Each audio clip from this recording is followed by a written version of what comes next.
Yo, we back like South Crack, man. It's the Late Night with Sharif podcast. Haven't done this in a couple of weeks, but yo, man, we back at it. Big weekend coming. First annual South Carolina Independent Artist Music Festival. At my house, we got over 80 artists, man. That ought to be good, man. But today, you know what I mean, we're going to get into that on the other episode today and talk about that. But right now, man, to my right, man, who we have here, man? Man, Howard Arjan. I'm from Aiken County and CEO and founder of Black Meta Agency. I mean, we in looking cool. Emerging tech. Yeah, man, we got the merge. We're doing a lot across business sectors. I'm in New York and DC at the moment. Okay. Mm-hmm. All the way to New York and DC, both of them. Yeah. So I live in New York and I got a place in DC as well. Okay. Yeah. So you went to school down here? Did I hear that correct? Yeah, I went to Claflin. CU, man. Shout out to the Berg. If you know about the Berg, man, you know. What's up? Yeah, man. I lived out there. Wow. A couple times. Okay. What part? Man, I stayed over there by the Toyota. What was that? The old Toyota, not the one on 601 now, but the old one that was like, what's it, Broughton Street? Yeah. It was black on, right? It was black on? That one I'm not sure, but I mean I wasn't really, when I was living there, I wasn't really could buy a car or nothing. But okay. But we stayed on that street where there's going to be the back of the softball field. Yeah, because we used to get softballs in the yard all the time. We stayed like the fence to the softball field was like right by our gate and all that kind of stuff. So yeah, I lived over there, and then my sisters and them lived out in going out towards the flea market a little bit in that little area past the pub, a couple little blocks. Oh, the pub, yeah, man. Yeah, you bringing some memories back, man. Yeah. And then my brother Bird, man, he stayed on what they call it, South Side. Mm-hmm. He stayed on South Side, so we used to go on South Side a lot. And then my daughter lives over there, like on 601, like right that area where Orangeburg Wilkinson is, like up in there, like a little hood up in there. Yeah. Stepmama lived there, but I know a lot about Orangeburg, though. Dipped and dabbed over there. So what you go to school for? Yeah, so I went to school for elementary education and African American studies, but then I ended up in cybersecurity, and now I'm in virtual reality and AI. So, I have a very interesting career, man. Right. So in that career, messing with AI, how's that what AI just came along with in the last 2-3 years? Well, it's been here for like 15-20 years, for man. Real? Yeah, Google is AI. Yeah, I didn't know Google, that. we've been training. I'll let you speak. Now you got it, bro. No, not that science. We've been training Google for the last 20 years, bro. That's how you get the answers. We've been training Google. That's the first AI. Yeah, so actually AI goes back to the 1970s. They did the first prototypes back then. And a lot of this technology, it starts with the DoD. So the DoD has this funding program where they will invest hundreds of millions of dollars in like innovative products for the warfighter, and then eventually those products become domesticated for the common person. So like the Hoover vacuum and like the indestructible laptop, that was for the Army first, and then eventually they went over and sold it to the general marketplace. So AI has been around for a long time, and what we have now is generative AI. And it's basically allowing us to create efficiency, and as he said, we're teaching it every day with the data that we put in. Okay. Yeah. Shoot, I learned something today. Yeah. I just started hearing about it a few years ago. I'm like, damn, what's up? This AI generated stuff. Yeah, a lot of lawyers, man. Like I know the industry you in, man, and so a lot of lawyers, they use that to do their briefs. So what I mean, like a lot of legal clerks and lawyers. They'll put the data in, and it helps them to write their, it finds the court case that they can reference. And so they've been doing that for anyway, it was slower. So, now you can type AI in seconds. You either type it in, you have to wait a whole day to get a whole report. Oh, wow. So it's definitely advanced since, over the past 5-10 years. 5-10 years, okay. Shoot, I did not know that, man. Yeah. So back to Claflin, man, you know what I'm saying? What was your experience, man, at that HBCU? HBCU that doesn't have a football team. Man, come on, man. But but I'm just saying, I mean, I right next to state. But when I was dipping and dabbing in Orangeburg, it's just like everybody, they wanted to be even though they right next door to each other, they want their own identity. Like Claflin they didn't want to be linked like, oh, y'all go out there to like state. I mean, y'all go to state. No, we had Claflin. Like they was.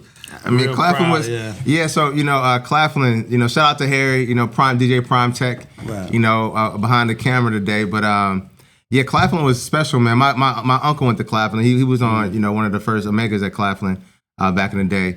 But I got there because I had this full scholarship called Call Me Mister. Mm-hmm. And it was a full scholarship to train black male teachers to become educators and mentors. Okay. And so, fast forward a year into the scholarship, they did an article on I have a twin brother, Hayward. He's an administrator in Orangeburg. Okay. And so they did an article on myself and a couple of Claflin misters.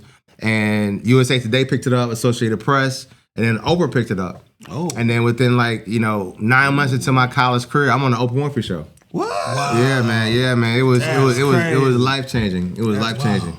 That is crazy, man. Dang. So when you went on the Oprah show, like, was that like experience or whatever? Man, the Oprah effect is real. When they say the Oprah effect is real, man, shout out to Oprah, man, Harpo Studios, man.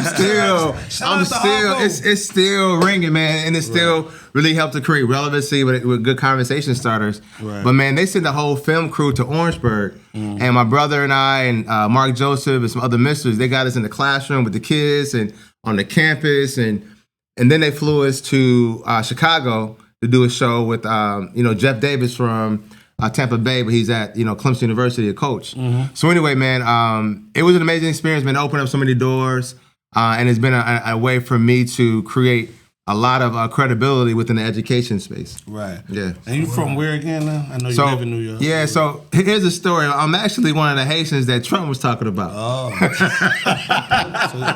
Nah, man, shout out to my Haitian Sakbase, man. Yeah. Port-au-Prince, man. So my father's from Haiti, my mom's from South Carolina. I was born in Augusta.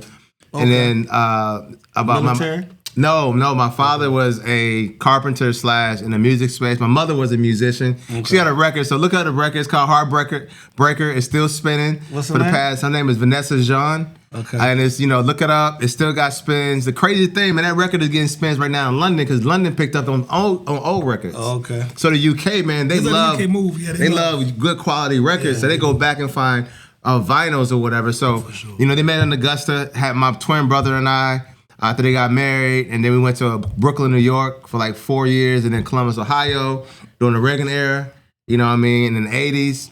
It was crazy. I didn't see everything these rappers talk about, I didn't seen it. Right. Like everything, everything, you know what I mean? So after that, we came to South Carolina, and that's when we got, just real, grounded in, family and community, right.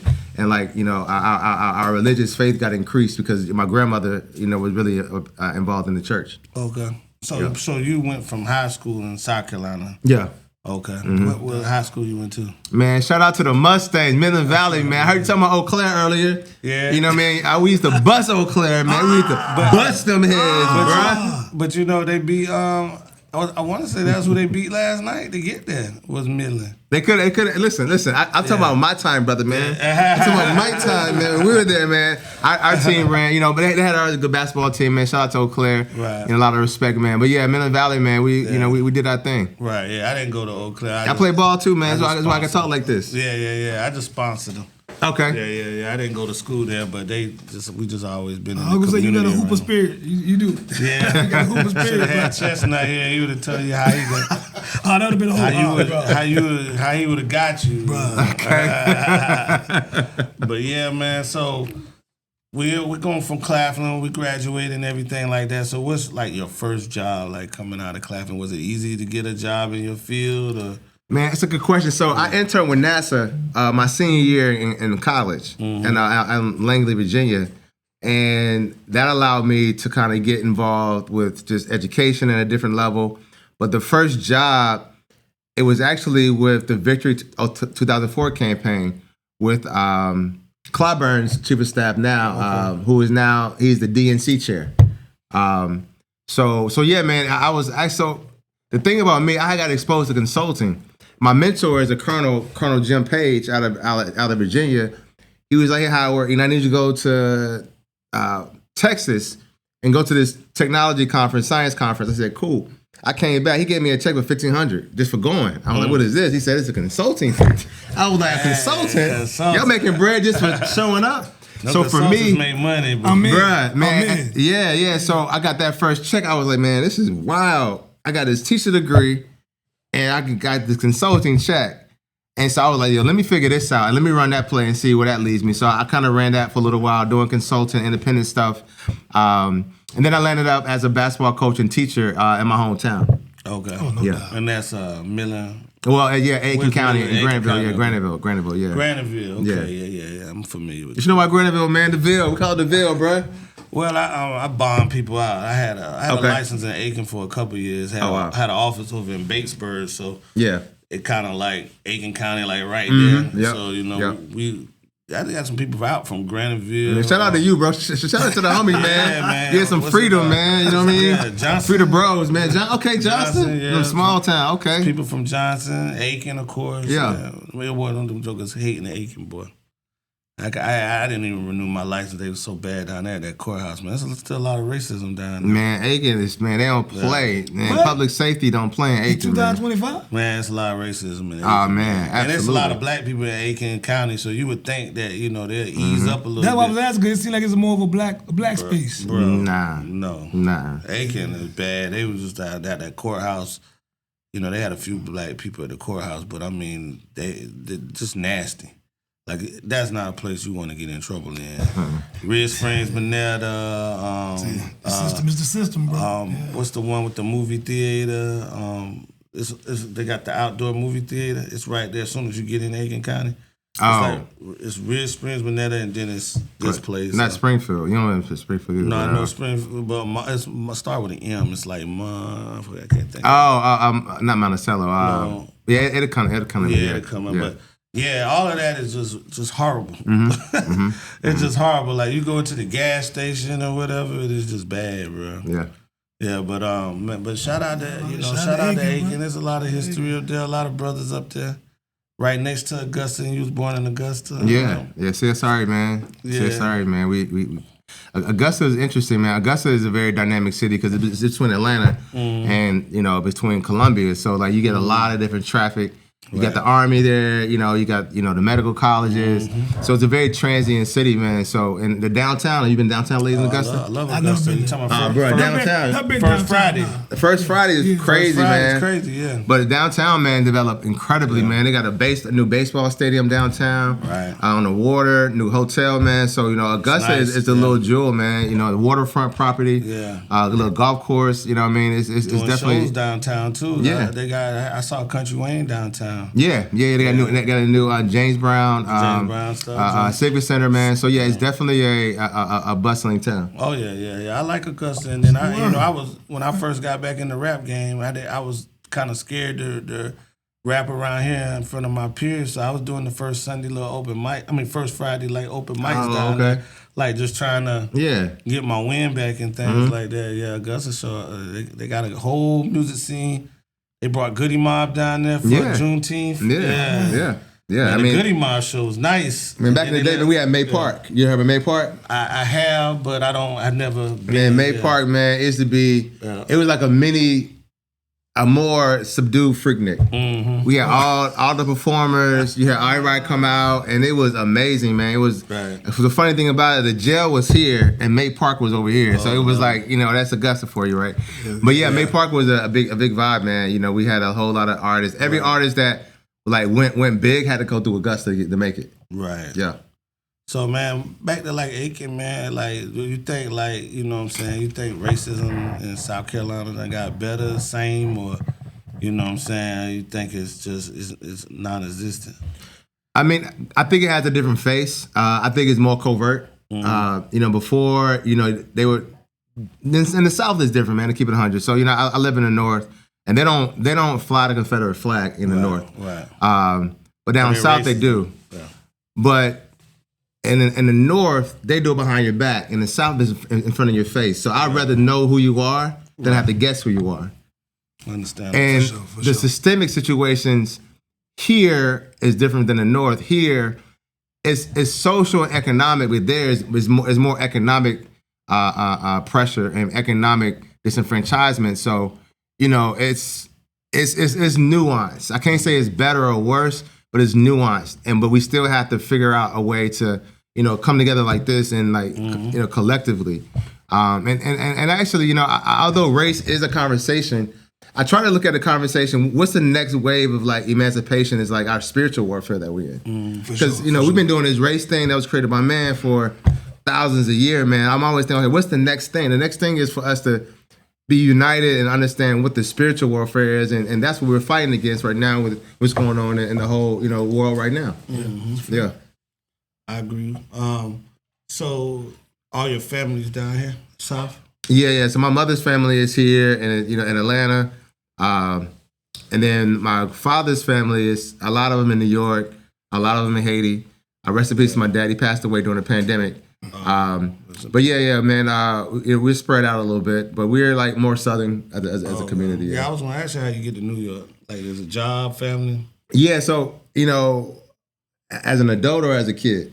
Oh, I didn't. I thought you was down south the whole time you was a kid. Yeah. So as an adult, yeah. So I went to Philly first. So I worked at Cheney University, which is like the first black college in the United States. I had a $1 million grant. Yeah, I know Cheney. I had $1 million grant to train black and male teachers in the same program I talked about earlier. Damn, that's a grant. Yeah. It was a lick. You know what I mean? It was a lick. It was a lick, man. It definitely helped my career. Yeah. But it allowed me to really continue to like pay it forward to black males and black women teaching STEM at the elementary school level. So I was in Philly.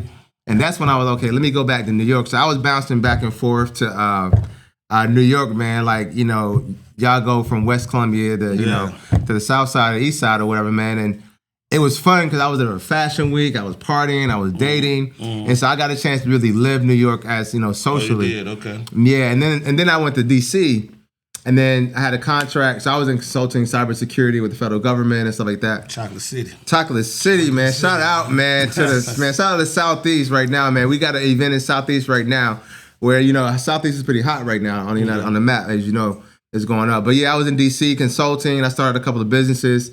And then I had this contract to go back to New York and consult to start a minority program at the Port Authority, which is like the World Trade Center and the PATH train. And that's when I lived in East Village and, Lower Manhattan, and that's when I got stuck during the pandemic. So I was in New York at the heart of the pandemic. It was like one of the most difficult things I've experienced in my life. So it's just in the house. In the house, I ruptured my quad and tore my patella tendon. So I was partially handicapped, and I lost my grandfather at the time, and a lot of down south, everybody was dropping, man, because our health index is that's right. What I mean, it's not great. So everybody, I'm getting uncle got caught up. Uncle, father-in-law, a couple people got caught up.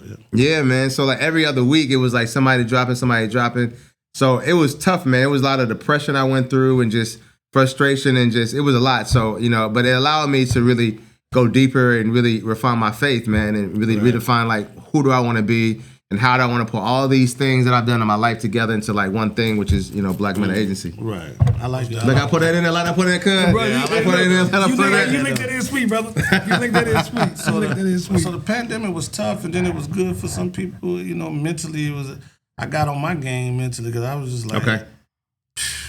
Hey, I'm not. What'd you do? How did you transition? I was in the car business, and during the pandemic, the first part of the pandemic wasn't too bad because the cars, it was hard to get cars.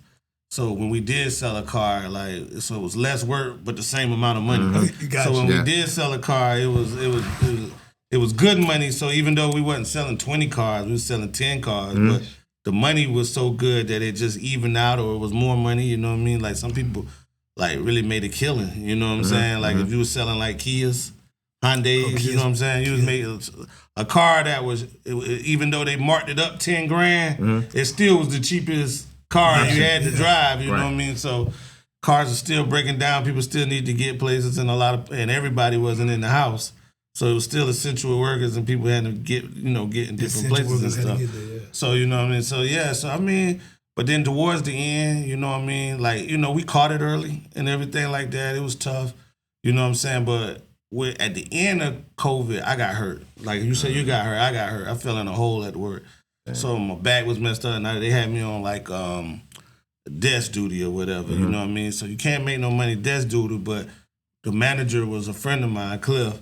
So, you know what I mean? He was just like, man, I know you can't sit here and starve, so whenever you need to get up and go, you know what I'm saying, just ease out, you know what I'm saying? And get back quick, you know what I mean? So I was doing the bail bonds at the same time.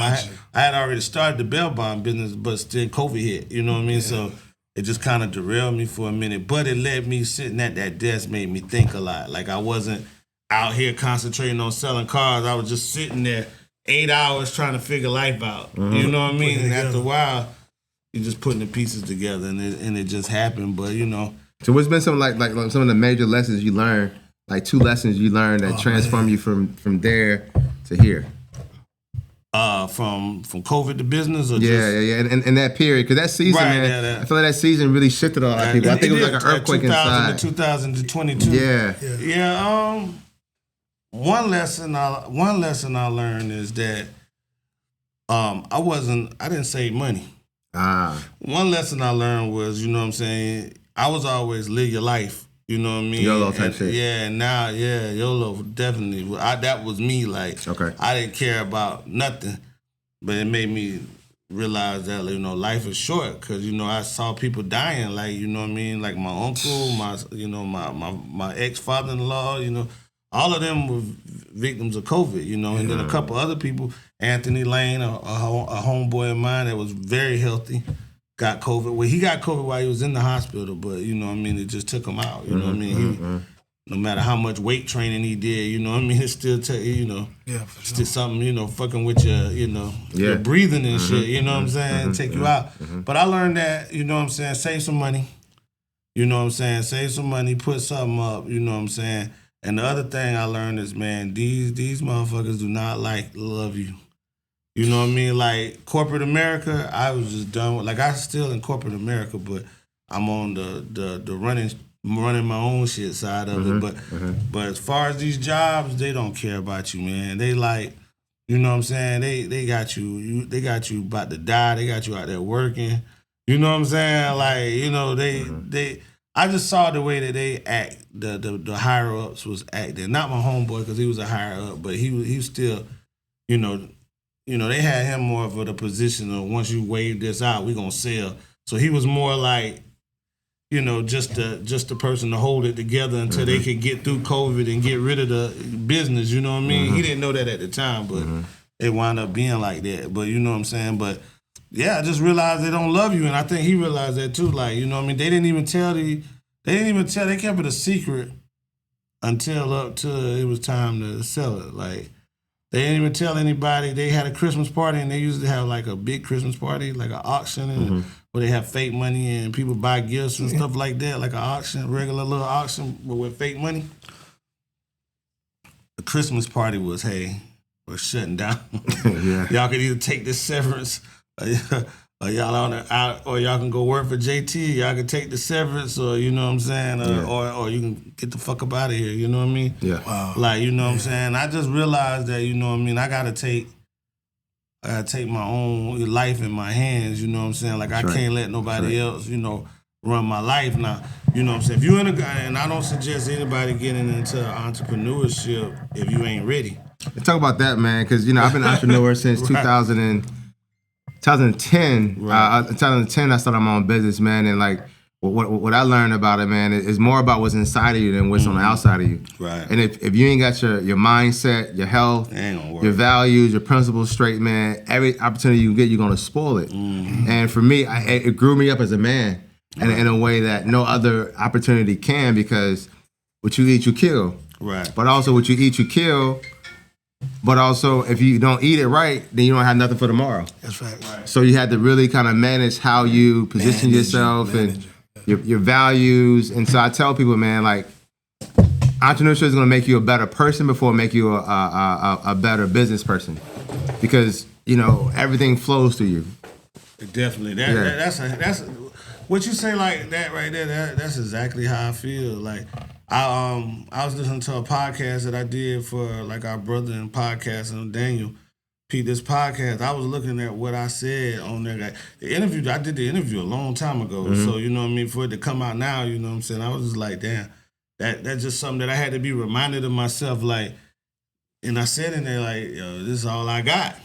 Like, it ain't no going back. Like, ain't no plan B. You know what I mean? It ain't no plan B. Like, you know what I'm saying? I'm not even coming into it with a mind state like, hey, if it don't work out in a year, I'm going back to the lot. It was no going back to the lot. Ain't no plan B. That's right. Yeah, because I wouldn't work for nobody but the company that I work for now. It turned sour, you know what I'm saying? But I had worked there 20 years. I was comfortable. Dang. I would have had to get all new clientele, you know what I'm saying? Like, yeah. I wasn't starting from scratch, damn, 20 years later, you know what I'm saying? Like, you know what I mean? It was just time to move on, and, you know what I mean? And once it's time, you know what I mean? It's got to be time.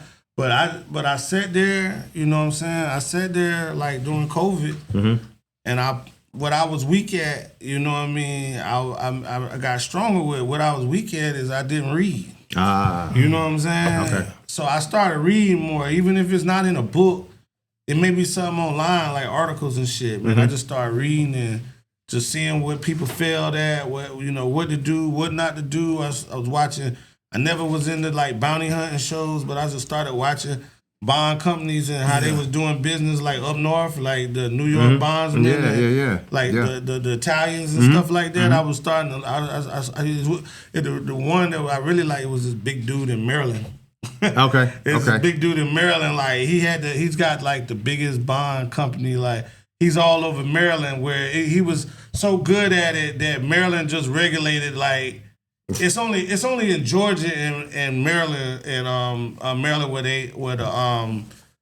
where the sheriff regulates, you know what I'm saying, the bond association. Yeah. Like you don't go through a bond association like in South Carolina, North Carolina, everybody has a bond association. The sheriff appoints the bondsman. Oh, wow. So they liked him so much that they just appointed him for the whole state of Maryland. So it's just like he's the only goddamn bondsman. Like they let a couple other people go through, but he's like the monopoly. He the go-to. Yeah, he ran a monopoly.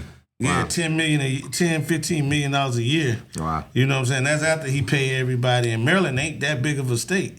You know what I'm saying? So, I mean, you got D.C., but, you know, other than that, Annapolis, but other than that, you know what I'm saying? It's not that big of a state. You know what I'm saying? So I just studied, you know what I'm saying? I studied and prayed, you know what I mean? Like, you know what I'm saying? It was a tough time, but it was a good, you know, it was some good little things in there. I didn't get a PPP loan. Nah, yeah, I didn't get that, when I opened my business, I opened it up in April 2021, and that was the cutoff. You know what I mean? Okay. So I had like 2 weeks to put in paperwork, and I was just like, you know, I'm not going to even try to finesse that. You know what I mean? I only been in business 2 weeks, you know what I'm saying? Yeah. I'm not getting ready They to ain't caught down up the like line. that. Like a lot of cats getting caught up now. Yeah, I'm not going down the line and have to pay them, you know, $20,000-$30,000, you know what I mean? So, you know, it's just... Yeah, how about yourself through the pandemic? How did you transition? Because I know everybody went through something different. And I just watched the show. I ended up being one of those essential workers. You know what I mean? Okay. And it was a blessing. It was a blessing in the curse for me. I was in a hole for some shit I did in the past legally and all that. Yeah. So it turned into an opportunity to get up out the hole. So I put feet rubber to the road, got to it. On top of that, I was able to help my moms because, you know, when your parents start falling sick, she was going through hip surgery and all that kind of stuff. So a lot of things started transpiring in my life because my parents are getting older, and I was actually able to do something about it. At the same time, you know what I'm saying, most of these companies hadn't got into that space where they was trying to make you take those shots just to maintain employment. Yeah. So I spent a lot of my time trying to dodge that. Okay. And I saw watching the photos online, like he was in New York. Yeah. I took mine. The photo, hey, look, the first one, I took it, man. I took it. Yeah. The photos Well, we online, had to. Yes, We had to. Eventually I had to, but the photos I was seeing online, like especially in New York, I saw the one photo where basically the bodies was outside the truck. They was loading. Yeah, man, I was Bro, right there. is that real? It's Like, real. Bro. It's real. And I got a It's real. sister-in-law that was living right there in the Bronx, and she was taking pictures. She was attesting to it. She like, stay where you at. Like, listen, it's ugly up here right now. Nah, yeah. And it's spread it. New York, it was getting got bro. bad. I was there, man. Like, you know, I was on the street where they had the riots, where they was busting windows, where they had people, the cops were shutting down, like, you know, Antifa, all of that, man. I was literally, that was my block. I was on East 14th and 2nd Avenue, and 14th is where all of this stuff went down, man. So, like, I literally had to, like, bolt my doors up. I had a go bag with, like, a knife and, you know, some survival stuff because it was real. And I was also handicapped. So I had to really set it up especially like to get my mind right, man. So it put me in a position, like, to be more, you know, war ready. Right. You know, because that was, like, one of the most difficult times that we've had ever seen as people on this planet when everything was, like, shut down. You know, it was difficult. So, you know, I really had to grow up in a way that I didn't. And being out with my family, it made you really look at life differently and value the memories that you had with people versus just that flesh, just that attachment to people you had. So it was really a maturation time for me. Did it really like make you double down on what, a lot of people, we learn about what it takes like, to get disciplined. Yeah. And that's one thing I know about, I hear from both of y'all's conversation is, being entrepreneurs, you have to learn how to manage things, and that comes with discipline. And those hardships kind of make you double down to actually master that. Well, I want to counter that. I think discipline is key, but I think clarity is more important because if you're not, you can be disciplined and going the wrong way. But with clarity, as soon as you have clarity, you can go full steam ahead and not look back. With discipline, going the wrong way, you're still trying to I got to navigate. I gotta go to the drawing board. But for me, the pandemic gave me a lot of clarity on what I wanted to accomplish and how I wanted to put all of my skills together. And also, what do I want my legacy to be? It wasn't about just family. It wasn't just about money. It wasn't just about the cars and the clothes. It was like, what's the legacy going to be that's going to live beyond, my lifetime? So for me, I got more clarity on how I want to be remembered, but also how I want to serve and give back to people. Oh, man. That's Right. clarity. So when you say you're going back and forth from, I'm gonna get back to the get back to it. I'm gonna get back to the COVID too. Yeah. But when you said you're going from New York to DC, is that job related or is this kind of Yeah. your life or style? Or, Yeah. So I've always wanted to live in two cities. Okay. Right. So that was my thing. I want to be either bi-coastal or bi-Atlantic, or up and down the Atlantic coast. You know what I mean? So I started consulting at one point, and then my company took off in DC. I had grinded for 2 or 3 years, and then things blew up. But then I had to move to New York to be a caregiver for my great aunt. She just passed away 2 weeks ago. Oh, man. And so I went there to do that, and now I'm kind of oscillating back and forth to New York and DC because it's so much opportunity that I've created in DC that's growing. But now DC is a great market because I'm in a startup community in the VC world. Okay. So I have a platform we're launching. It's a lot. The money in DC is different. Money in New York is different than DC. DC is about influence and politics. New York is about money and power. Right. And so I'm in that space now where I'm creating a product that I'll be able to kind of magnetize a lot of that power and money towards my way. So, I'm in a position now to really take advantage of the blessings that I have in being in two cities. Right. So with the startup thing, I just invested in a startup. Okay. What's a good one? If you had to think one that you would like to get into or that you're already into. Yeah. So I'm actually advising one, man. So this, about blockchain and NFTs and crypto, whatever. Yeah, crypto. Yeah. So real quick for those out there to understand. So crypto is it's a digital currency, and you basically exchange your quote unquote fiat, which is your dollar, your peso, your yen, for a digital currency. And that digital currency, it's a limited amount. And so the volume is limited, but the value increases based on different trends and different, advancements within, the protocols. So essentially, it's a blockchain company. They have their own blockchain. They asked me to advise them. They just finished their $8 million raise last year. And on top of that, they said, hey, we have this product that tokenizes viewership. So think about TikTok. If you can watch TikTok and get paid to watch TikTok, right? You can get paid to comment, share, repost. Right. So that's what we're developing. We developed that platform, and it's called Telewelly. You can look it up. We're on TikTok. I saw that. Yeah, I saw that. Yeah, so Telewelly. Really okay, yeah. So Telewelly, man. So we're pitching right now to a company for $10 million investment because this is going to shift how we look at everything. Look at sports content. Look at creator content. Look at marketing because there's no middleman now.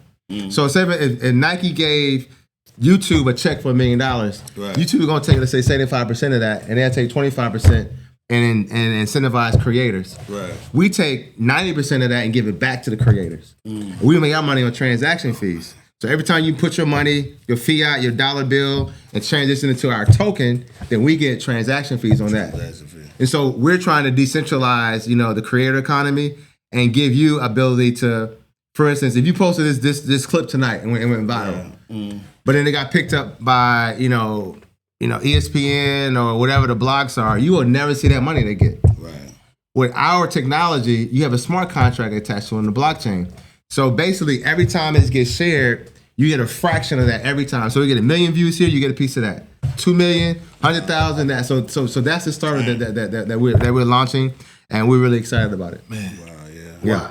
Yeah. I was like, because it kind of reminded me of Coinbase, because when I first got onto Coinbase, they had these coins that you can actually start asking questions, and they was paying you pieces of the currency just by answering questions. I think it was some BS, right? Yeah. You look around, and you held on to it for a while, and did some moves. Yeah. Oh, damn, I got $15 out of nowhere. You know what I'm saying? But it was happy, you know what I mean?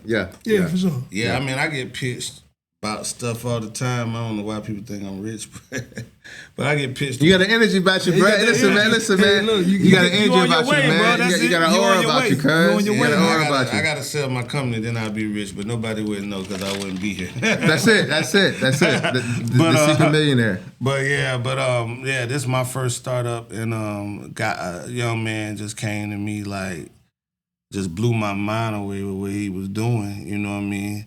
He came to me to get a loved one that was incarcerated out, and he gave me his card, and I was just looked at his card. It was like a nice card. I was like, I'm looking at him like, damn. I'm looking at him like 21, 22. He's really 25, but you know what I mean? And then he said, yeah, I started, like Uber and Lyft, what they call it, ride share. Yeah. So I started a ride share company just in Columbia. Just right now we just do colleges. You know what I'm saying? But Uber, he was telling me he had just left a meeting with Uber. Uber offered him, Lyft last year offered him, he's showing me all this stuff. Lyft offered him like $300,000 January last year. Uber offered him in July $600,000. He said, bro, I literally was down, just lost my apartment when they made that offer. And he was like, man, I was like homeless for a few days living on people's couch. And he said, man, I almost took the $600,000. Nah, I don't do it. And I was just like, man, I'm glad you didn't take it. Because I said, man, you got a good idea. It just got to get polished. But what he did, it takes so long. He been running the thing for like 36 months. But it takes so long for him to get like for iPhone and Amazon, not Amazon, iPhone and Android. To get an app. In the store. Yeah. They get the app where you could use the app through those phones and stuff like that. So basically, he's running all of this off of just a website. Oh, wow. You know what I'm saying? Like a browser. You got to hit the website, go in there. And what's happening is like the kids, the murder down there in 5 Points, you know what I'm saying, a few years back, maybe 4 or 5 years back, got the kids not wanting to get in Ubers. Like, you know what I'm saying? And so what he did is he went to the schools and like, I got a ride share. We've been kind of doing it on our own for a year. And it took him he struggled a year and a half before USC just said, okay, well, you know what I mean, we're just going to put you everywhere in the dorms and everything like that and all that kind of stuff where it's just a safe ride. Because on it's not an app yet, but on this website, you can actually, you know what I'm saying, pick your driver and stick with them. You know what I'm saying? You don't have to that's dope. You don't have to keep moving around with different drivers and stuff and get a lunatic, you know what I'm saying? Or somebody want to rape a little girl, you know what I'm saying? A little college kid. Yeah. You can keep the same driver. You don't have to switch off. You can schedule the ride, you know what I mean? You can do everything like when you got a call with Uber right now, if I want to go and then I wait for them to come, I can just schedule my ride, you know what I mean? With my driver, what I want. Got you. And the prices, all that. So it's with the parents, when they send the 18-year-olds off to school, they go ahead and schedule everything for them and what they got going on. And if they going to the game that weekend, okay, we got you a ride back to the dorm. You know what I mean? Say it's real safe. You know what I mean? What is coming to us is real safe. But they just approved it. They just approved us because I'm in it now. But they just approved us to get the app. It's coming out in July. Wow. So we're going to have the app, like when you do the ride share, we're going to be able to Lyft. And now you can do the whole Columbia where you couldn't, they had some people that was linked in that they just, were just passing out cards. But now that you got the app, now everybody in Columbia can pick up on it and everything like that. And they don't even have to stay in Columbia, but that's just where he got his drivers. So he doesn't have the money to branch off to the world. You know what I'm saying? He don't have the money to do this and do this and the marketing to go everywhere. So he's getting investors and you know what I mean, and he got me and then he got and then we leveled it up another level is that we still in negotiations because they're trying to lowball us a little bit, but we should have some final answers sometime before the end of March or middle of March. And what's the name of the company? Cruise. Spell it. Kruze. All right, cool. So shout out to Cruise, man. Shout out to Cruise. And can I take you to the point why I'm here today? Right. And so I've been up since 2 a.m. My flight was at 4 out of Newark. And I came down to, we're launching this HBCU Web3 VC and startup tour at Voorhees University tomorrow. Yeah. And the reason why we're doing that is because we want to expose our Black college students in rural parts of the country to the emerging cutting edge opportunities, jobs, internships. We're giving away thousands of dollars of resources, hundreds of thousands of dollars of resources. You know, we get out some free merch. Shout out to Black Meta. Shout out to the brand that pays me every day. You know what I mean? But yeah, man. So, you know, that's why I'm here, man, is to empower our real communities because, again, I live in two of the biggest cities in the United States. And we get this stuff like every day. Right. And for this kind of information to come down south, man, it takes a lot. So I didn't want to go to somewhere that was always getting. So I want to go somewhere where people are underexposed, but over-focused, but motivated. And so if I give opportunity to someone here, I know they're going to kill it because they know that they don't get like 10, 20, 50 opportunities like we get up north. Oh, definitely. So that's why I'm here today, man. I was on Fox News today talking about it. Shout out to Frandy Clovo from, Watch Fox 57. Watch Fox, yeah, okay. Shout out to the Haitian brothers. Suck I say, brother. Yes. You know what I mean? And, we're going to be in T&D tomorrow. But yeah, man, we're here to kind of, start. Time and for the bird. But we're here to kind of, start the fire in South Carolina. We're going to be at Payne College talking to the team on Friday. Shout out to the AUG. But the goal is to hit these smaller communities so we can really support, their development. Right. And shout out to y'all, man, for going out to Voorhees. I went to Voorhees. And shout out to the B. That's why I went to school there. I got kicked out. Okay. But I went to school at Voorhees, went to Demartech, started at Demartech, went to Voorhees. Okay. Yeah, we got a little trouble. But yeah, shout out for y'all going back to Voorhees. Yeah, going up to Voorhees, man, because those are the forgotten schools. Yeah, man. Voorhees, Denmark, they all HBCUs, but Voorhees, Denmark Technical College, Payne, Savannah State, all those. Yeah, Allen. Allen. You don't hear about all of them. You know what I mean? We know who South Carolina State and Claflin and Benedict is, but they forget about poor little Voorhees. They don't poor. Voorhees got 500 acres, bro. Oh man, I'm talking about. They got 500 acres, man. You never hear nobody talk about them. You right? Not to the day, man. Yeah. Not to this week, man. But we put them on the map this week, though. That's what we're doing. That's why, man. Shout out to. So we got Baddies in Tech. It's a woman. Her name is Allie out of New York. She has the biggest women's tech organization for Black women in the country.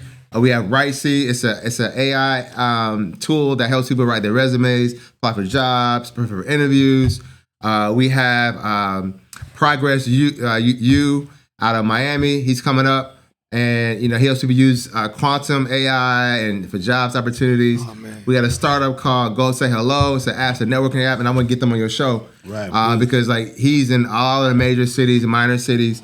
Monty Applewhite. We have Leander from Rightsy. We have Bilal. They do the big culture fest for HBCUs in Charlotte. So I want to get y'all locked in so y'all can kind of get into that community. Man, let's get there. And yeah, we got Steve Barge. He's Steve Barge Consulting. He's alumni of Voorhees. Okay. So man, we got an amazing roster of talent. Shout out to my interns. Ashley, Nashawn, Nicholas, Lulu, man, and shout out to the whole campus, man. We are excited. Tomorrow we'll be there. I know this ain't live, but Google us. You're going to see the video. You're going to see the highlight. You're going to see the reels. Go to Black Meta Agency on all platforms. You'll see what we're doing, and maybe we'll be in the town near you. So you going to stay in Denmark tonight? Nah, bro. Come on, man. Nah, I'm in the Met tonight, man. You stay in the Star Motel? I'm in the my mom said the same thing, cuz. My mom was like, how are you going to stay in Denmark? I was like, no, man. I got to do some stuff in Colombia. Yeah. So I'm in Colombia tonight. Shout out to Met, man. And, it's always good to be here. Yeah. I wanted to ask you, you still got anything tapped in for kids right now, getting into the bro, man. STEM, so I know that's we got something big for the kids, man. So you can go on YouTube right now, and it's called STEAM Esports. It's the first Black e-gaming show with STEM and career pathways. Wow. And so last year we did about 700 students. This year we're going to do about maybe close to 1,000 students. And it's an e-gaming platform where you learn about STEM while you e-game and you do calisthenics. So you're running, you're jumping, you're doing all these cool things. And so we got it's called Ocean Bowl Games. Shout out to Roman Montague out of College Park, Maryland. College Park, Maryland. Not College the Park, but the Maryland. College